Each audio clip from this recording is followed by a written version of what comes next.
Qu'est-ce que c'est que cette photo? Tu vas le découvrir. Parce que dès janvier, le fisc pourrait surveiller vos réseaux sociaux pour lutter contre la fraude. Oui. Les signes extérieurs de richesse seront donc traqués par l'administration fiscale. Et voici mon image du jour. C'est un immeuble haussmannien avec de très belles fenêtres à Paris. Alors c'est quoi le rapport? C'est qu'en fait, au 19e siècle, l'administration fiscale en France calculait l'impôt en fonction de la taille et du nombre de vos portes et fenêtres, qui étaient considérés comme des signes extérieurs de richesse. Donc pour payer moins d'impôts, certains muraient même leurs fenêtres, comme celle de la mairie de Marseille, toujours murée aujourd'hui. Ça date de cette époque. En 2019, le fisc s'intéressera donc de nouveau à vos fenêtres, enfin celles de vos réseaux sociaux. Un peu... Pas mal. Cette traque de la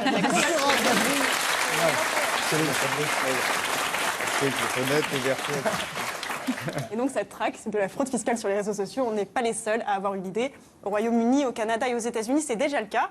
Aux États-Unis, en 2013, une Américaine, Rashia Wilson, avait d'ailleurs posté ses photos d'elle sur Facebook avec de vrais billets de banque. Et ça s'était fini comme ça. The queen of tax fraud. She stole millions from taxpayers. She blew it on jewelry, cars, and trips, and bragged about it on Facebook. The judge showed no mercy and slapped Wilson with 21 years in prison.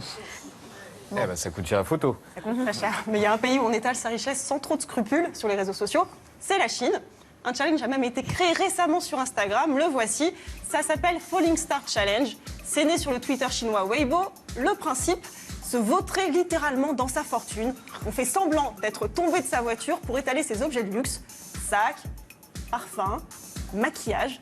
Alors ça marche aussi avec le jet privé ou avec l'hélicoptère. Et même quand on est un bébé de milliardaire avec une grosse bagnole. Et donc forcément, certains s'en sont moqués, hein, comme ces policiers qu'on va voir.